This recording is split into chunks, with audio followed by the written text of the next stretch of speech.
नमस्कार। स्वागत है आपका उज्जवल जी के चैनल पर और मैं हूं सीमा शर्मा। आज हम राजस्थान के स्वतंत्रता सेनानी पढ़ने जा रहे हैं। ये हमारी तीसरी क्लास है। इससे पहले 2 क्लासेस हम देख चुके हैं राजस्थान के स्वतंत्रता सेनानियों की। आज हम 70 प्रश्नोत्तर देखने वाले हैं व्याख्या सहित। अगर आप रीट की तैयारी कर रहे हैं तो रीट की तैयारी से संबंधित कोई वीडियो देखना चाहते हैं, आप उज्जवल जीके की प्लेलिस्ट में जाकर देख सकते हैं। अगर आपको वीडियो पसंद आती है तो वीडियो को लाइक और शेयर अपने मित्रों में ज़रूर करिएगा। और अगर अभी तक आप हमारे चैनल से नहीं जुड़े हैं तो उज्जवल जी के चैनल को सब्सक्राइब कर लें, पास के बेल आइकन को प्रेस कर लें ताकि नई वीडियो की नोटिफिकेशन आपको समय रहते मिलती रहे। तो चलिए जल्दी से पढ़ना शुरू करते हैं। पहला प्रश्न है हमारा, जयपुर राज्य प्रजामंडल में हुए जन आंदोलन के प्रवर्तक कौन थे? तो जयपुर राज्य प्रजामंडल में हुए जो जन आंदोलन के प्रवर्तक हैं वो हैं पंडित नरोत्तम लाल जोशी। ठीक है, 1938 में ये जन आंदोलन हुआ था जयपुर में। पंडित नरोत्तम लाल जोशी का जन्म कब हुआ? 16 दिसंबर 1916 को झुंझुनू में पंडित नरोत्तम लाल जोशी का जन्म हुआ। पंडित नरोत्तम लाल जोशी ने शेखावाटी जकात आंदोलन का नेतृत्व कब किया? देखिए, पंडित नरोत्तम लाल जोशी ने शेखावाटी जकात आंदोलन का जो नेतृत्व किया है वो किया है 1939 को। प्रथम विधानसभा अध्यक्ष कौन रहे हैं? पंडित नरोत्तम लाल जोशी रहे हैं। नरोत्तम लाल जोशी संविधान निर्मात्री समिति के सदस्य रहे। ठीक है, तो ये कब रहे थे संविधान निर्मात्री समिति के सदस्य? 1945 में। प्रथम विधानसभा अध्यक्ष थे पंडित नरोत्तम लाल जोशी और संविधान निर्मात्री समिति के सदस्य रहे थे 1945 में नरोत्तम लाल जोशी। डूंगरपुर प्रजामंडल के संस्थापक कौन थे? हरिदेव जोशी। डूंगरपुर प्रजामंडल के संस्थापक रहे हैं हरिदेव जोशी। हरिदेव जोशी का जन्म कब हुआ था? 1921 में हुआ था। और कब हुआ था? 17 दिसंबर को हुआ था। कहाँ पर हुआ था? तो खांटू ग्राम में हुआ था। खांटू ग्राम कहाँ पड़ता है? खांटू ग्राम बांसवाड़ा में है, बांसवाड़ा में। तो 1921 में हरिदेव जोशी का जन्म हुआ खांटू ग्राम बांसवाड़ा में 17 दिसंबर 1921 के दिन। हरिदेव का कार्य क्षेत्र कहाँ रहा है? कौन सा जिला रहा है? तो डूंगरपुर जिला जो है हरिदेव जोशी का कार्य क्षेत्र रहा है। दैनिक नवयुवक और कांग्रेस संदेश के संपादक कौन रहे हैं? हरिदेव जोशी जो हैं दैनिक नवयुवक और कांग्रेस संदेश के संपादक रहे हैं। अगर हम दैनिक नवयुवक की बात करें तो ये जयपुर से प्रकाशित होता था। और अगर हम कांग्रेस संदेश की बात करें तो जो कांग्रेस पार्टी के पत्र होते थे, ठीक है, तो कांग्रेस पार्टी के पत्र कांग्रेस संदेश के रूप में हरिदेव जोशी ने प्रकाशित किए। हरिदेव जोशी कितनी बार राजस्थान के मुख्यमंत्री रहे? तो 3 बार ये मुख्यमंत्री बने थे राजस्थान के। ठीक है, और कितनी बार ये विधानसभाओं में लगातार चुने गए थे? तो 10 बार ये लगातार विधानसभाओं में चुने गए थे। हरिदेव जोशी 3 बार मुख्यमंत्री रहे राजस्थान के और 10 बार लगातार विधानसभाओं में जीते थे। साधु सीताराम दास का जन्म कहाँ पर हुआ है? बिजोलिया में हुआ है। और कब हुआ है? तो 1884 ईस्वी में हुआ है। संगठित सामंती सेना से लोहा लेने वाली सेना का लोकनायक कौन था? तो संगठित जो सामंती सेना से लोहा लेने वाले सेना के पहला जो लोकनायक रहा है वो रहा है साधु सीताराम दास जी। ठीक है, इन्होंने किसानों की दुर्दशा को देखकर उनको संगठित किया और जगह जगह जाकर जो पुस्तकालय हैं उनकी स्थापना की और जगह जगह जाकर पाठशालाओं की स्थापना की। राजस्थान में चरखा एजेंसी लेकर खद्दर भंडार की स्थापना चरखा एजेंसी लेकर किसने स्थापित की? बाल मुकुंद बिस्सा ने स्थापित की थी। और कब स्थापना की थी चरखा एजेंसी की? 1934 ईस्वी में। बाल मुकुंद बिस्सा का जो कार्य क्षेत्र रहा है वो जोधपुर रहा है। भूख हड़ताल से शहीद होने वाले राजस्थान के पहले व्यक्तित्व कौन हैं? बाल मुकुंद बिस्सा जो हैं भूख हड़ताल से शहीद होने वाले राजस्थान के प्रथम व्यक्तित्व हैं। देखिए इनकी जो मृत्यु हुई थी जोधपुर जेल में हुई थी भूख हड़ताल के दौरान, और 19 जून 1942 को इनकी मृत्यु हुई थी। और जब इनकी शव यात्रा लेकर जा रहे थे तो 1 लाख लोग जो है एकत्रित हुए थे इनकी शव यात्रा में, बाल मुकुंद बिस्सा की शव यात्रा में। बाल मुकुंद बिस्सा का जन्म कहाँ पर हुआ है? इनका जन्म हुआ है पीलवा डीडवाना में, जो कि नागौर में पड़ता है। और ये किस परिवार से थे? ये पुष्करना जो है परिवार से संबंध रखते थे। स्वामी केशवानंद का जन्म कब हुआ? 1883 में हुआ, मंगलूणा में, सीकर में। ठीक है, और ये किस परिवार से संबंध रखते थे? जाट परिवार से। देखिए इनका जन्म तो जाट परिवार में हुआ था, लेकिन इनका जो पालन पोषण है वो फिरोजपुर पंजाब के एक अनाथ आश्रम में हुआ था। बिरमा कौन था? बिरमा जो है स्वामी विवेकानंद जी का बचपन का नाम है। ठीक है, 1904 के दशक में क्या है, एक मत था उदसरी मत। ठीक है, उदसरी मत में दीक्षित होने के बाद इनका नाम जो है केशवानंद रख दिया गया था। पंजाब में ही ये दीक्षित हुए थे और वहीं अनाथ आश्रम में ये पले बड़े। स्वामी केशवानंद राज्यसभा के सदस्य रहे, तो कब रहे स्वामी केशवानंद जी? 1952 से लेकर 1964 ईस्वी तक स्वामी केशवानंद जी राज्यसभा के सदस्य रहे। ग्रामोत्थान विद्यापीठ की स्थापना स्वामी केशवानंद ने कहाँ पर की है? संगरिया में की है। संगरिया हनुमानगढ़ में ग्रामोत्थान विद्यापीठ की स्थापना स्वामी केशवानंद जी ने की है। और कब? और देखिए 1908 में क्या हुआ, 1904 में तो इनको दीक्षित किया गया था उत्सरी मत से, और 1908 में इनके जो गुरु थे स्वामी केशवानंद जी के, उन्होंने इनको जो गद्दी प्रदान की वो फाजिल्का में प्रदान की, और ये भी पंजाब में पड़ता है फाजिल्का। मारवाड़ यूथ लीग के संस्थापक कौन है? मारवाड़ यूथ लीग के संस्थापक जो हैं वो है गणेश लाल व्यास। ठीक है, गणेश लाल व्यास ने मारवाड़ यूथ लीग की स्थापना की थी। कब की थी? तो 10 मई 1931 को स्थापना की थी मारवाड़ यूथ लीग की। ठीक है, और इनके जो सहयोगी थे स्थापना करने में वो थे भीमराज पुरोहित। भीमराज पुरोहित ने गणेश लाल व्यास के साथ मिलकर मारवाड़ यूथ लीग की स्थापना 10 मई 1931 को की। गणेश लाल व्यास का जन्म कब हुआ था? इनका जन्म हुआ था 21 मार्च 1907 को। आज जन कवीरी जुगवाणी, ये क्या था? तो ये प्रजा मंडल युगीन गीत था, गणेश लाल व्यास का ही गीत था, आज जन कवीरी जुगवाणी। गरीबों की आवाज, बेकसों की आवाज, इंकलाबे तराने, ये पुस्तिकाएं किसकी हैं? देखिए ये जो किताबें हैं, ये पुस्तिकाएं जो हैं छोटी छोटी हैं, गणेश लाल व्यास की हैं। देखिए पीड़ित और जो शोषित किसान हैं, मजदूर हैं, उनके हितों के ये बड़े पोषक थे और उन्हीं के लिए ये किताबें उन्होंने लिखी थी। हरिजन सेवक संघ के संस्थापक कौन थे? घनश्याम दास जी बिड़ला जो हैं हरिजन सेवक संघ के संस्थापक थे।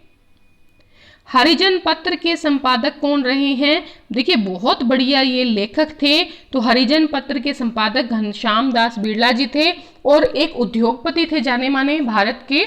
तो घनश्याम दास जी बिड़ला जो हैं हरिजन पत्र के संपादक थे, हरिजन सेवक संघ के संस्थापक थे।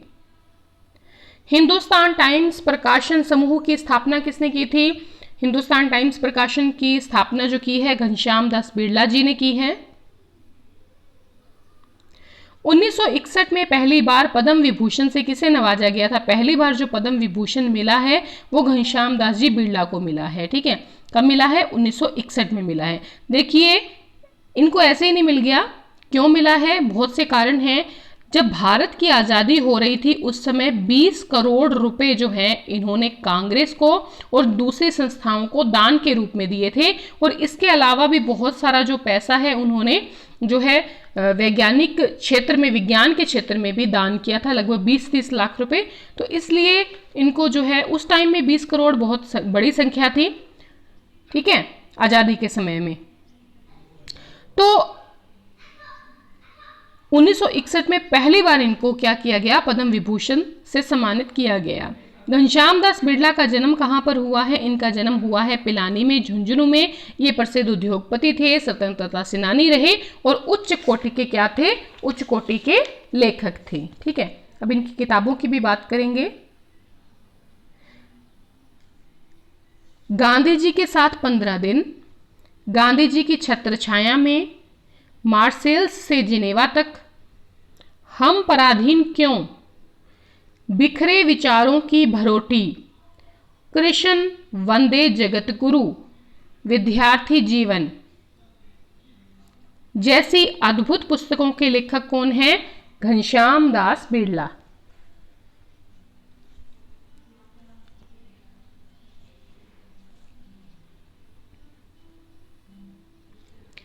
बिरला तकनीकी संस्थान, बिरला तकनीकी संस्थान शिक्षण संस्थान के संस्थापक कौन है? घनश्याम दास बिरला जी हैं। और ये स्थापना कहां पर इन्होंने की है? पिलानी में। 1947 में यूजीसी के अध्यक्ष कौन रहे? दौलत सिंह कोठारी, ठीक है, दौलत सिंह कोठारी 1947 में यूजीसी के अध्यक्ष रहे। दौलत सिंह कोठारी का जन्म कब हुआ? 1906 में हुआ। और कहां पर हुआ? तो उदयपुर में हुआ, ठीक है। DRDO यानी कि defence research and development organisation के अध्यक्ष दौलत सिंह कब रहे? 1948 में, ठीक है।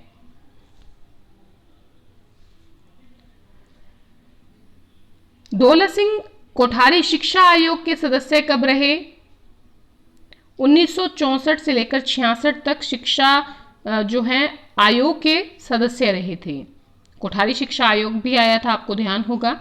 अच्छा, ये जो दौलत सिंह कोठारी जी थे, ये डॉक्टर मेघनाद साहा के क्या थे? शिष्य थे। दौलत सिंह पुनः यूजीसी के अध्यक्ष कब बने? 1973 में। और इन्होंने nuclear explosion and there effects के बारे में बताया। भारत सरकार के द्वारा दौलत सिंह कोठारी को नवाजा गया, क्या नवाजा गया? पद्म विभूषण। वैज्ञानिक के रूप में श्वेतमान तारों, दबाव के तहत अणुओं के आयनीकरण की प्रक्रिया और परमाणु विखंडन के क्षेत्र में महत्वपूर्ण योगदान किसने दिया है? दौलत सिंह कोठारी ने दिया है।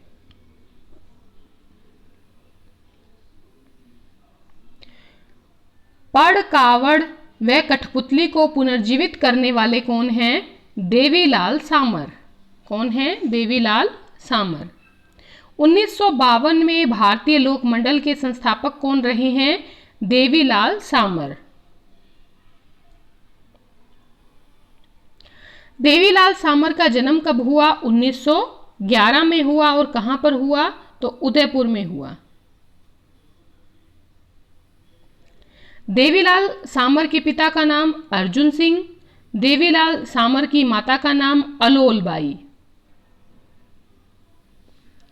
देवीलाल सामर को पद्मश्री कब नवाजा गया? 1968 में। देखिए 1968 में इन्हें क्या दिया गया? पद्मश्री दिया गया। और 11 साल की उम्र में क्या है, इन्होंने अभिमन्यु नाटक में अभिमन्यु का किरदार निभाया था, जिसकी वजह से इनको पुरस्कार दिया गया मदन मोहन मालवीय पुरस्कार। 1942 में जैसलमेर में 200 ग्रंथों की प्रतिलिपियां तैयार करवाई। किसने तैयार करवाई थी? मुनि जिन विजय ने, ठीक है। मुनि जिन विजय ने क्या किया था? 1942 में जैसलमेर में 200 ग्रंथों की प्रतिलिपियां जो हैं वो तैयार करवाई। मुनि जिन विजय का जन्म रूपाहेली गांव में हुआ था। कब हुआ था? 1888 में। रूपाहेली गांव कहाँ पड़ता है? मेवाड़ में। कुमारपाल प्रतिबोधा ग्रंथ का संपादन और जैन साहित्य संशोधन समिति के संस्थापक कौन थे? कुमारपाल प्रतिबोधा ग्रंथ के संपादन का कार्य और जैन साहित्य संशोधन जो समिति है उसके संस्थापक थे मुनि जिन विजय। ठीक है, एक इसके साथ ही राजस्थान पुरातत्व मंदिर की स्थापना इन्होंने करवाई थी। इनके निर्देशन में जो है राजस्थान पुरातत्व मंदिर की स्थापना की गई 1905 में। जर्मनी में इंडो जर्मन केंद्र की स्थापना का श्रेय किसको जाता है? मुनि जिन विजय को जाता है। देश के एकमात्र व्यक्ति जिन्होंने भारत रत्न लेने से मना कर दिया वो थे हनुमान प्रसाद पोहरदार। हनुमान प्रसाद पोहरदार का जन्म कब हुआ? इनका जन्म हुआ 1892 में। कब हुआ? 17 सितंबर के दिन हुआ। और कहाँ पर हुआ? रतनगढ़ में। रतनगढ़ कहाँ पर पड़ता है? चूरू में। हनुमान प्रसाद पोहरदार द्वारा 15,000 पृष्ठों का साहित्य कितनी पुस्तकों में रचित करवाया गया? 86 किताबों में जो है रचित करवाया गया 15,000 पृष्ठों का साहित्य।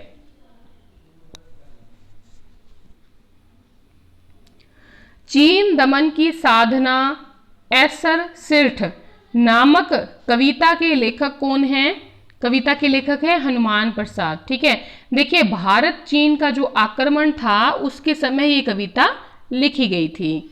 गीता प्रेस गोरखपुर की पुस्तक कल्याण के संपादक कौन थे? तो हनुमान प्रसाद जो हैं वो गीता प्रेस गोरखपुर की पुस्तक के क्या थे? संपादन का कार्य करने वाले व्यक्ति थे, संपादक थे। अंतर्राष्ट्रीय न्यायालय कहाँ पर है? हेग में। तो हेग के एक बार न्यायाधीश 1983 में कौन रहे और 2 बार जज कौन रहे? तो नगेंद्र सिंह कोठारी जो हैं वो अंतर्राष्ट्रीय न्यायालय हेग के एक बार न्यायाधीश रहे 1983 में और 2 बार जज रहे। नगेंद्र सिंह को पद्म विभूषण से कब नवाजा गया? नगेंद्र सिंह को पद्म विभूषण से नवाजा गया 1973 में। ठीक है, ये भारतीय संविधान सभा के सदस्य भी रहे थे। नगेंद्र सिंह का जन्म कब हुआ? 1914 में हुआ। और कहाँ पर हुआ? तो डूंगरपुर में हुआ। ठीक है, नगेंद्र सिंह का जन्म कहाँ हुआ? 1914 में डूंगरपुर में। The theory of force in Hindu polity के लेखक कौन है? नगेंद्र सिंह। ठीक है, the theory of force in Hindu polity के लेखक Nagendra Singh. Termination of membership of international organisation के लेखक Nagendra Singh. Nuclear weapons and international law से संबंधित व्यक्ति नगेंद्र सिंह। ठीक है, और इनकी जो मृत्यु हुई है 1988 में हुई है। कहां पर हुई है? हॉलैंड में हुई है। संविधान सभा में अजमेर का प्रतिनिधित्व किसने किया था? मुकुट बिहारी लाल भार्गव जी ने किया था। और इनका जो कार्य क्षेत्र रहा है वो अजमेर में रहा है। ठीक है, अजमेर में कार्य क्षेत्र रहा है इनका। मुकुट बिहारी लाल भार्गव का जन्म कब हुआ? तो इनका जन्म हुआ था 30 जनवरी 1903 को। कहां पर हुआ था? शाहपुरा में हुआ था। शाहपुरा कहां पर है? भीलवाड़ा में। ठीक है, 1903 को 30 जनवरी के दिन शाहपुरा में जन्म हुआ मुकुट बिहारी लाल भार्गव का। हरिभाऊ उपाध्याय ने राजस्थान का CR दास किसे कहा है? मुकुट बिहारी लाल जी को कहा है। बिचौलिया आंदोलन और डूंगरपुर भील आंदोलन से जुड़े व्यक्तित्व जिन्हें कप्तान कहा जाता था? दुर्गा प्रसाद चौधरी। दुर्गा प्रसाद चौधरी कौन थे? ये राम नारायण चौधरी के भाई थे। राम नारायण चौधरी के छोटे भाई थे।